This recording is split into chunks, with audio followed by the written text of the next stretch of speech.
Ito po mga idol, ang bulad dito ngayon ay binibilad po, may halo siyang tamban-tamban. Ito po yung mga turay. Ito magandang klase ngayon dahil ito po pag ito po standard. Yan. Yan, may halo siyang tamban-tamban. Yan. Yan, sa mga gustong umorder po, wala pang may-ari nito, wala pang buyer. Yan. Baka mamayang hapon baka magkaroon ng buyer nito. Ngayon wala pa. Mga idol, kung gusto niyo pong bumili,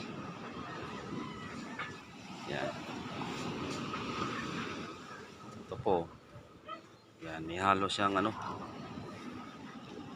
tamban-tamban. Ito po ay turay, ang tawag na turay. Yan. Ito po mayroon pang tinatawag na hilos-hilos. Yan, yung hilos-hilos. Sarap din yan. Yan, ito po mga idol. Yan, wala pang may-ari nito ngayon. O, sa makauna lang mag-order, pag-usapan ng presyo. Presyong pangmasa lang mga idol.